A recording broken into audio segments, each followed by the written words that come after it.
مقدش تتي مرجوت يا سيارة.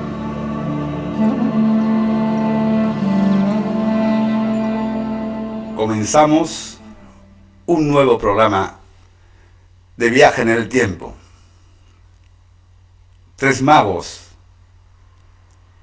camino a Belén. Año 530 a.C. Legado del rey persa Ciro II el Grande. Cuando veáis una luz desplazarse de oriente a occidente, un gran rey nacerá en la tierra de Canaán. Id a adorarle y entregarle presentes.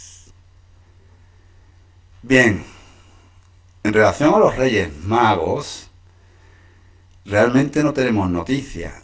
En los evangelios, en la Biblia, solamente nos habla de unos magos de Oriente, el capítulo 2 de Mateo.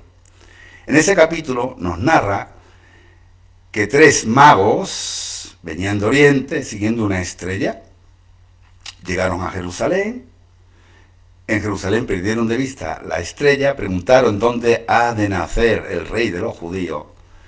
Los informantes de Herodes le dijeron que en Belén de Judá. De nuevo vieron aparecer la estrella. Herodes le pidió, por miedo a su reinado, que le dijeran dónde ha de nacer ese niño, que a la vuelta le informaran dónde estaba exactamente el lugar de nacimiento de ese futuro rey, con la intención de matarlo. Los reyes fueron, los magos fueron y le entregaron oro, incienso y mirra. Bien, mi pregunta es la siguiente. ¿Cómo sabéis que los magos se llaman Melchor, Gaspar y Baltasar? ¿Dónde vienen? Si nosotros cogemos a cualquier chiquillo y le preguntáis, oye, ¿cómo se llaman los reyes? Te dirá Melchor, Gaspar y Baltasar. Acabo de contar un resumen del capítulo 2 de Mateo. Mateo en ningún momento nombra de que los reyes se llamaran Melchor, Gaspar y Baltasar. Bien, pues hay un antes, vamos a descubrirlo ahora. Hay un antes y un después tras el primer concilio de Nicea. El concilio de Nicea se celebró en el 325 y fue financiado por el emperador romano Constantino I el Grande.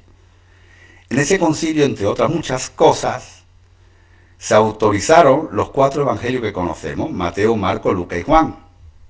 Y Mateo estaba entre ellos con su capítulo 2 sobre los magos de Oriente.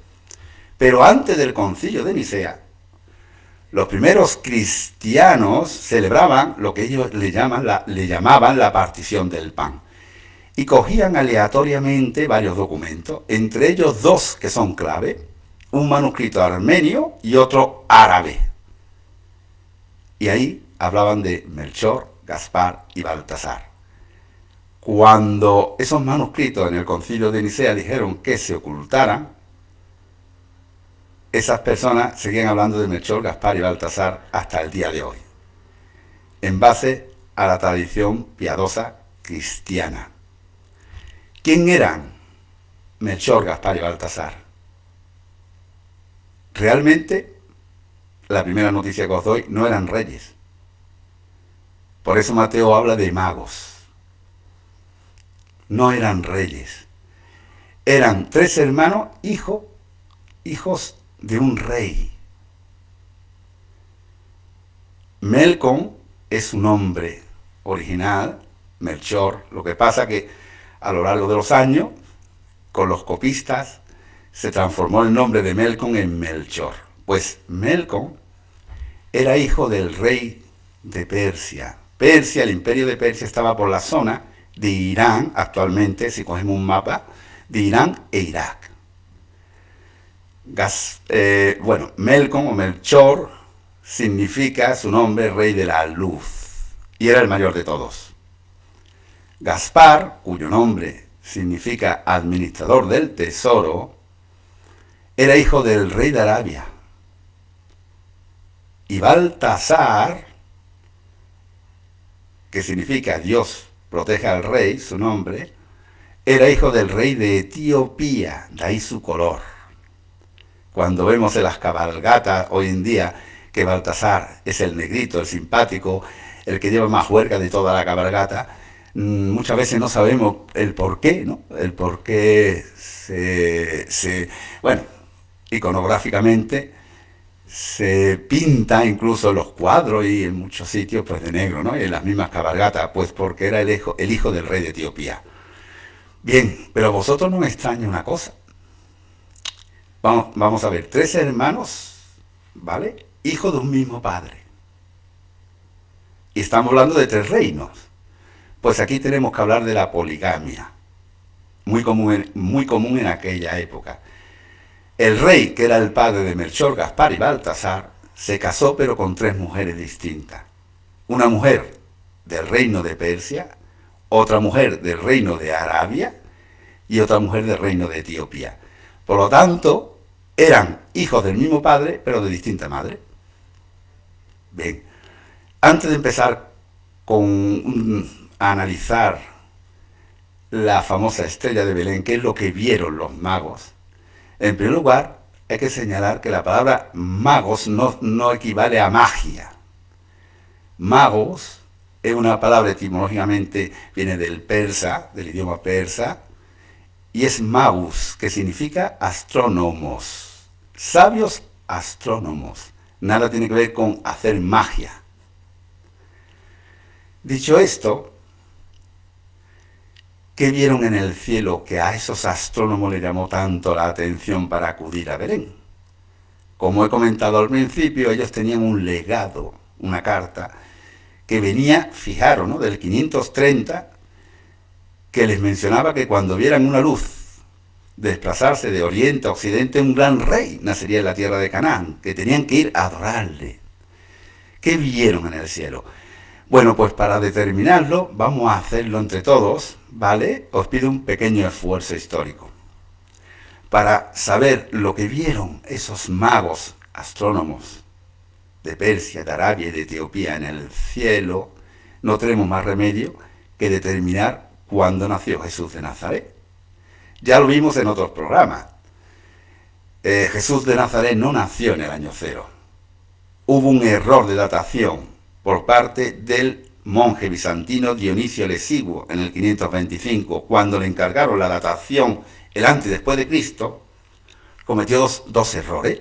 Omitió el año 0, es decir, como si el año 2000, por poner un ejemplo, no hubiera existido, y por otro lado, dató el año de la fundación de Roma, el 753, cuando fue el 748, es decir, 5 años antes. Eso significa que el año 0, más esos 5 años de desfase, Jesús nació en el año 6 a.C.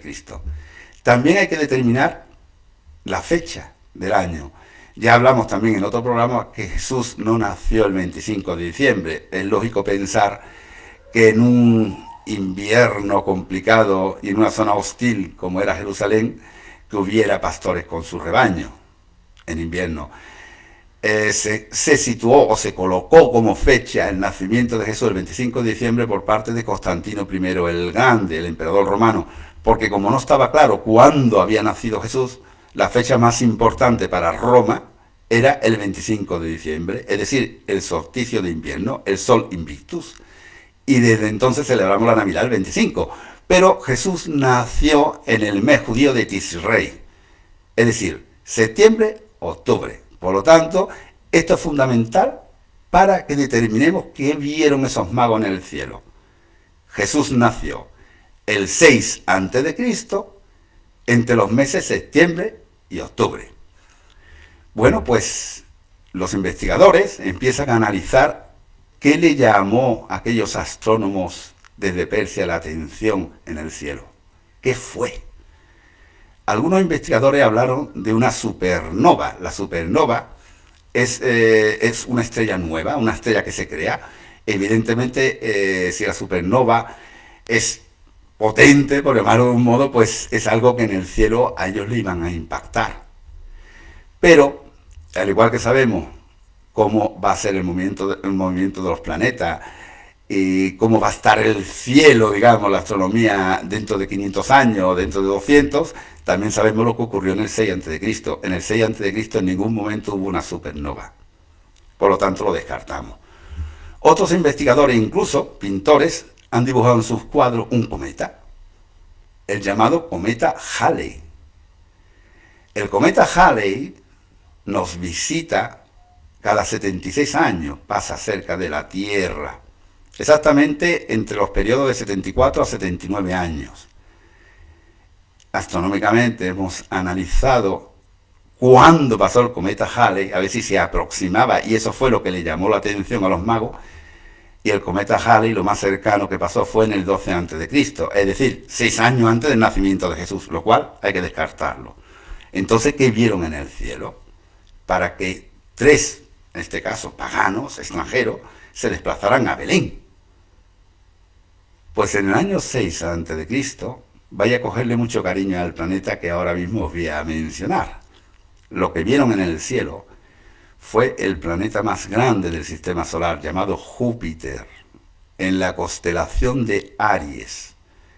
Júpiter se desplazó desde enero del año 6 a.C., se desplazó hasta septiembre de ese mismo año, coincide con el nacimiento de Jesús. Yo personalmente estuve en Roma y sobre un mapa de cuadrícula trazamos el movimiento de Júpiter, y lo que os voy a decir se os va a poner los vellos de punta.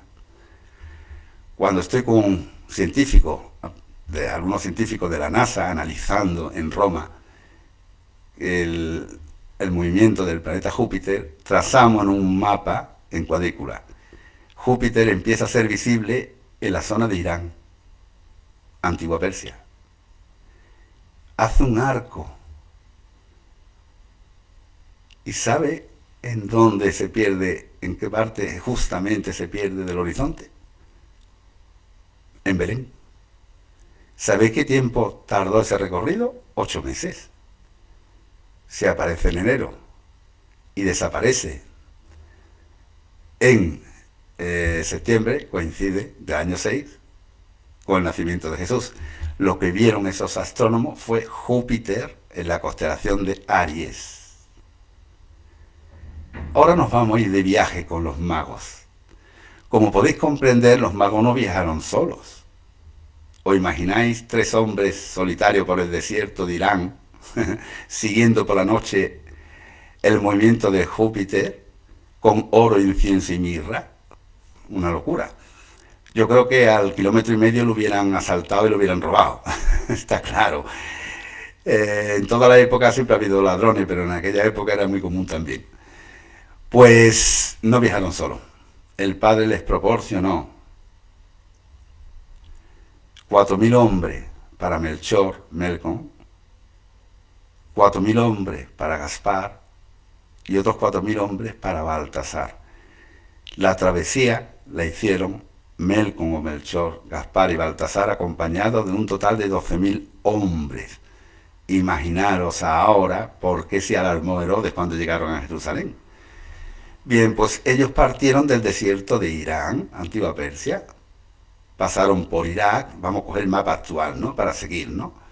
Irán, viajaron de noche siguiendo Júpiter.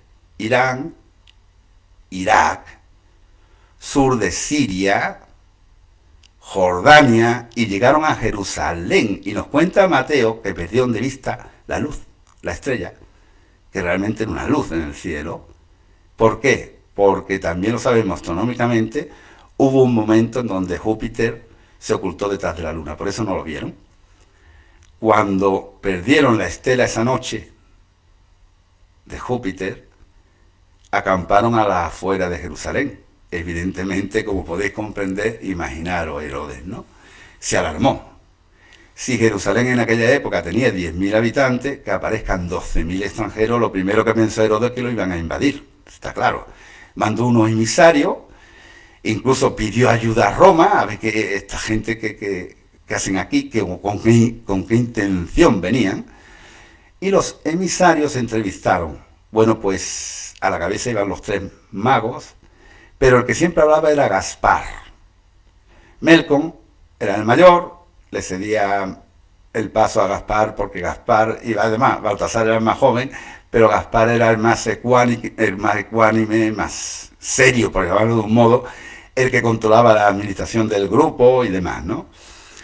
Y Gaspar le dijo a los emisarios que ellos venían en son de paz, no venían a invadir nada, sino que tenían una carta muy antigua de su rey Ciro II el Grande, que cuando vieran una luz desplazarse de oriente a occidente, un gran rey nacería en Canaán, en Israel. Pero habían perdido la luz. Querían saber en dónde tenía que nacer. Los emisarios se lo dijeron a Herodes. Herodes ordenan que analicen la escritura. Y en la escritura detectan que el rey de los judíos ha de nacer en Belén de Judá, en base al profeta Miqueas, capítulo 5, versículo 2. Herodes sale al exterior de la muralla y se entrevista con los magos. Los magos le repiten lo mismo, que no tienen ninguna intención de invadir nada, simplemente cumplir con un legado de sus antepasados.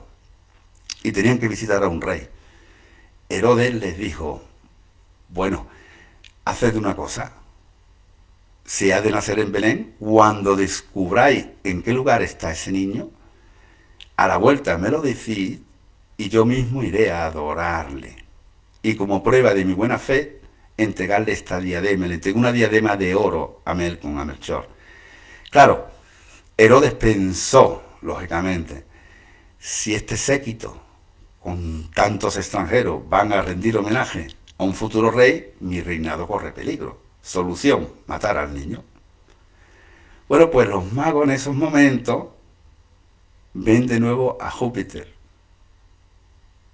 aquella noche y siguieron esa estela hasta que la perdieron justamente en la proximidad de la cueva o cabaña en donde estaba José, María y el niño en el pesebre. Claro, imaginaron la reacción de José, el patriarca. Unos extranjeros con tiara en la cabeza. Llevaban música, llevaban arpa, cíngaro, tambores. Los persas eran muy dados a las danzas en aquella época, bailando. Pues claro, en esos momentos José se alarmó. Salió al paso de nuevo Gaspar y le dijo, no temáis. Y le explicó lo mismo que le explicó a Herodes, que venían siguiendo una luz, que un gran rey debería de nacer aquí. Se acercó Melchor y Baltasar y idearon lo siguiente, aquí tiene que ser el rey. Este tiene que ser el rey, comprobémoslo. El primero en entrar fue Melchor, el mayor de todos. Se encuentra a María, José esperaba afuera, Gaspar y Baltasar también. Él estaba solo ante María y el niño en el pesebre, y según la costumbre de los bárbaros, le besó el pie y le entregó oro. A rato sale, y sale Melchor frotándose los ojos. Me ha ocurrido algo increíble ahí dentro. Claro, Gaspar y Baltasar enseguida le preguntaron, ¿pero qué ha pasado? ¿Qué te ha ocurrido? Entrar vosotros lo comprobaréis. En segundo lugar, entra Gaspar, hace igual que su hermano Melchor, le besa los pies, le entrega incienso y al rato sale de la cueva llorando amargamente. Llorando amargamente, incluso se dejó caer en una roca. Miró a su hermano Melchor y le dijo, no entiendo por qué has salido tan feliz y esto es horroroso, lo que yo he vivido es algo angustioso, pero ¿qué ha pasado? ¿Qué ha ocurrido ahí dentro? Y dice Gaspar, Baltasar, entra, a ver si te pasa igual que a mí. Entra Baltasar, le besa los pies al niño, le entrega mirra, zafiro de gran valor, una moneda de oro, y al salir Baltasar, sale también sorprendido, exactamente con el mismo gesto que Melchor. Se frotaba los ojos, no me lo puedo creer. ¿Qué ha ocurrido ahí dentro? Claro, Y Gaspar seguía llorando. Y le dice, Melchor, hermano Melchor, cuéntanos, ¿qué has vivido? Y dice, he tenido una visión. Cuando he llegado y he besado al niño, de repente he visto que era un gran rey rodeado de ángeles y sentado en un trono. Es decir, que este es realmente el Rey de Reyes, lo que estamos buscando, porque he visto al Rey. Por eso me he emocionado y me he sorprendido. ¿Y a ti qué te ha pasado, Gaspar? Porque has salido llorando. Yo he entrado, he hecho igual que tú, Melchor. Le he besado, le he entregado los regalos y de repente veo a un hombre que es abofeteado. Lo escupían. Vi cómo lo azotaban. Vi cómo lo coronaban de espina, con un espino, un bonete de espino en la cabeza. Estaba cubierto de sangre. También con un madero subió un monte y allí murió. Si esto es así, este niño va a morir. De ahí mi tristeza.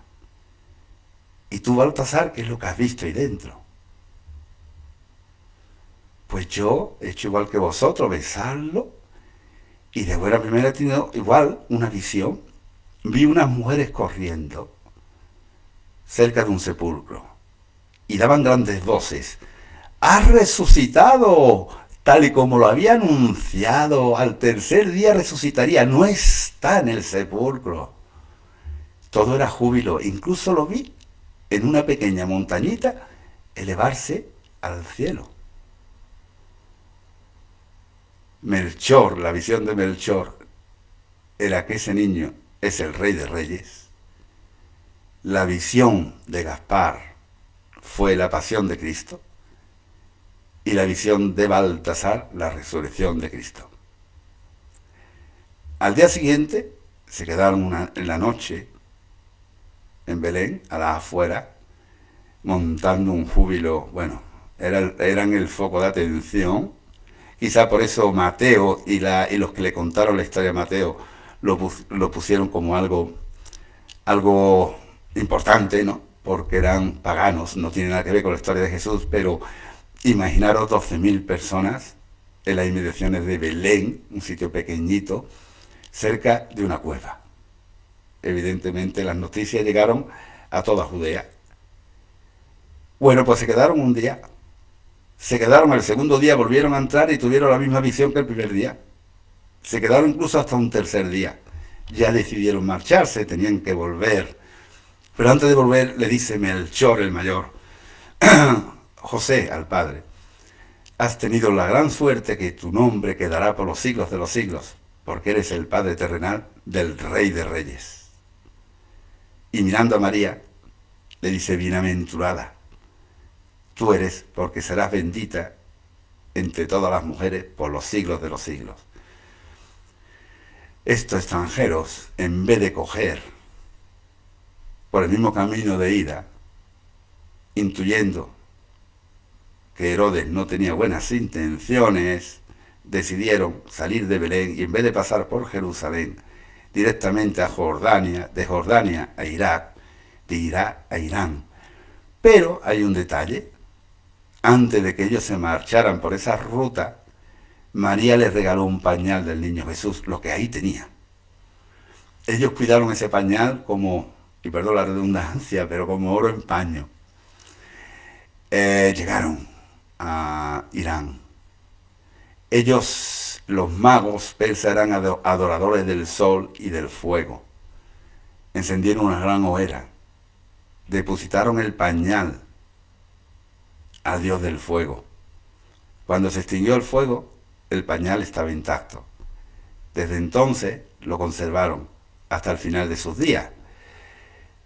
Melcón, Gaspar y Baltasar comenzaron a predicar lo que habían visto. Eran paganos y se convirtieron cuando vieron a lo que ellos llamaban el Rey de Reyes. Hay muchas especulaciones sobre sus muertes y sus paraderos. Lo cierto es que cada uno volvió a su reino y hablaban de las visiones en aquel portal de Belén. Si tenéis la oportunidad los que me estáis escuchando, de ir a Alemania, exactamente a la Catedral de Colonia, pues estaréis en presencia más que probable de las reliquias de Melchor, Gaspar y Baltasar. Bien, yo he comenzado este programa con una carta de Ciro II el Grande y ahora me voy a dirigir a vosotros, ¿vale? Bien, Ciro II el Grande, porque esa carta la he cortado yo queriendo. Y ahora explico el porqué. El comienzo de esa carta del rey persa es el siguiente, igual que comencé el programa.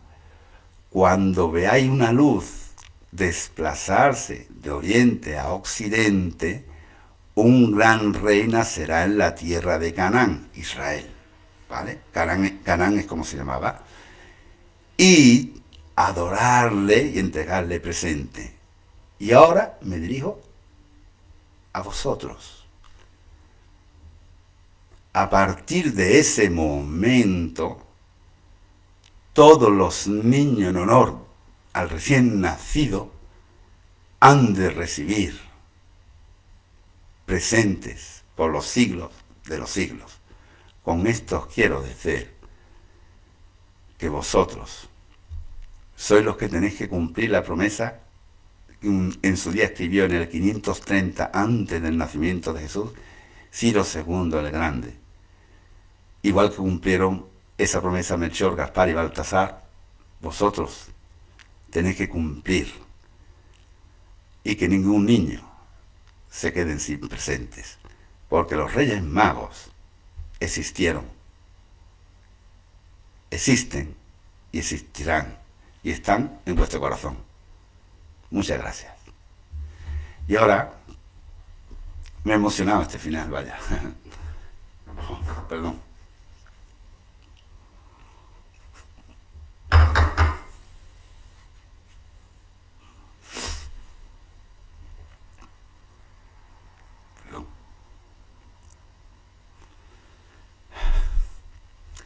Ahora nos vamos a vuestras preguntas.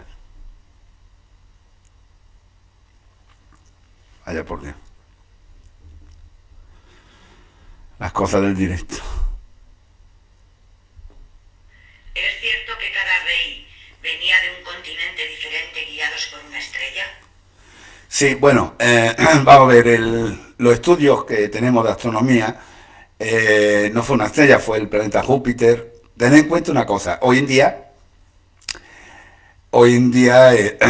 la atmósfera la tenemos complicada porque hay luz artificial, hay contaminación. Imaginaros, en aquella época no había nada de eso, ¿no? En un desierto, estos magos que eran astrónomos veían hasta la Vía Láctea, está claro. Pero Júpiter partió, según el mapa y el estudio que hice con componentes de la NASA americana, allí en Roma, partió de la zona de Irán, culminando en Belén. Es lo más sorprendente. Bien, estos magos eran hermanos y se reunían una vez al año en adoración al fuego, ¿no? Que era una de sus grandes festividades. Y en esa adoración es cuando le llamó la atención ese planeta, Júpiter. Pero venía cada uno de un continente. Bueno, un continente de Persia, de Irán, claro, Asia era Melchor, de Arabia también, de Asia era Gaspar, y eso sí, Baltasar era de Etiopía, de ahí, como he dicho en el programa, su color de piel.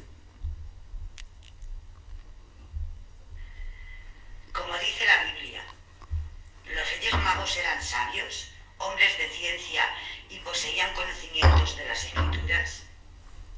Conocimiento de las Escrituras no, conocían sus Escrituras. Pero si hablamos de la Escritura, los magos eran paganos. Ellos simplemente tenían un legado de Ciro II el Grande, como he comentado al principio, y eran sabios, evidentemente, pero la Escritura de ellos, ¿no? Ellos tenían adoración a otro Dios, que nada tiene que ver con Jesús. Fue cuando tuvieron esas visiones, en aquel portal de Belén, cuando cambiaron radicalmente. Y fue el momento en el cual ellos empezaron a hablar de sus visiones, de la visión que tuvo, ¿no? Melchor vio al Rey de Reyes, Gaspar profetizó la pasión de Cristo y Baltasar fue testigo en esa visión de la resurrección de Jesús. A partir de ahí fue cuando ellos se convirtieron, aunque no está claro que fueran bautizados, tampoco tenemos datos de eso, ¿no? Pero sí es cierto que ellos eran paganos y conocimiento de las escrituras no.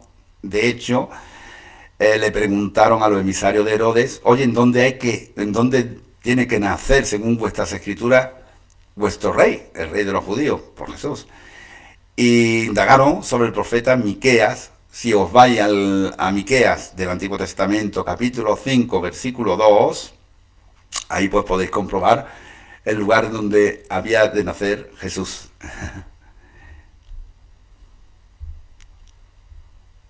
También se ha sostenido que los Reyes Magos pertenecían al mazdeísmo. ¿Es cierto? Sí, claro. Ahura Mazda, ese es el dios supremo de ellos. Mazda, de ahí viene mazdeísmo. Aquello fue Zoroastro, fue el que predicaba, ¿no? Igual que Jesús para los cristianos predica sobre su Padre, sobre Dios, Zoroastro predicaba sobre Mazda, claro.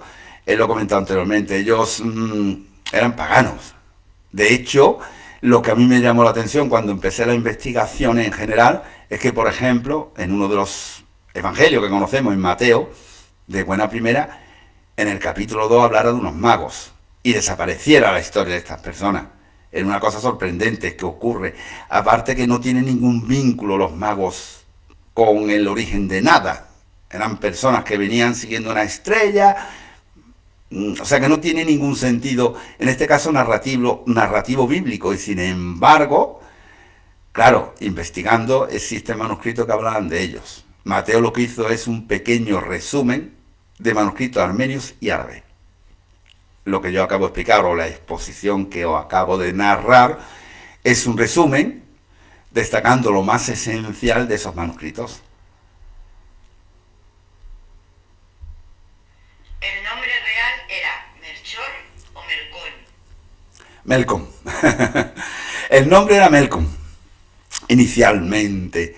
Lo que pasa que, bueno, es como todos los copistas y, bueno, a la hora de hacer las distintas copias, ¿no?, de los manuscritos originales, derivó en Melchor.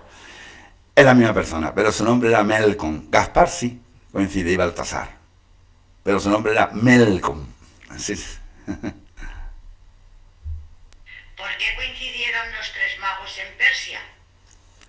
Precisamente porque se reunían, eran tres hermanos, cada uno estaba en un país del reino de su padre, y se reunían para la adoración para los cultos al sol y los cultos al fuego. Y se reunían una vez al año, concretamente en enero. Aquello, en el momento que se reunieron, y se reunieron en Persia, fue cuando vieron aquello que le llamó la atención, ¿no?, que es el planeta más grande del sistema solar, Júpiter, como he comentado, en el hemisferio norte, constelación de Aries, desplazarse. Y ellos lo interpretaron como, anda, esta es la señal del escrito que tenemos, porque ese escrito fue pasando de generación en generación, de rey a rey. El padre, no tenemos noticias de los padres de los magos, pero sí es cierto que casi con total seguridad era muy mayor, porque Melcom o Melchor era bastante anciano para la época. Según el movimiento de Júpiter, ¿en qué mes de nuestro calendario se desplazaron a Belén? Pues se desplazaron, lo he comentado en el programa, se desplazaron desde enero a septiembre. ¿Por qué lo sabemos? Pues siguiendo el movimiento astronómico de Júpiter en el 6 a.C. Como he dicho anteriormente, si nos vamos a la NASA, ellos saben los movimientos de los planetas en el 2300, por ejemplo, ¿no? Perfectamente. Pues de la misma manera se puede analizar los movimientos de los planetas en aquella época. Júpiter, el desplazamiento fue de enero a septiembre, exactamente 8 meses. Por eso coincide en el año 6 a.C. Por eso coincide con el mes que nació Jesús y el año. Ten en cuenta que, claro, cuando son investigaciones, si hablamos de, como he dicho en el programa, del cometa Halley, pues la máxima proximidad que tiene con el nacimiento de Jesús fue en el 12 a.C., es decir, 6 años antes. También se habla de supernova, conjunción de planetas. Bueno, Realmente lo que he podido como investigador descubrir, y varios investigadores están de acuerdo, es el planeta Júpiter, es lo que vieron aquellos magos. Que por eso al principio del programa he comentado que nada tiene que ver magos con magia, sino con astronomía. Eran sabios, eran expertos en mirar los movimientos de los planetas. Y de todo, hoy en día, pues bueno, un astrónomo hoy en día analiza los planetas, bueno, pues para investigación científica. En aquella época le daban siempre, sobre todo los persas, los árabes, los etíopes, le daban una explicación divina. Siempre buscaban una deidad a esos movimientos, ¿no? Entonces, ¿San José económicamente estaba bien?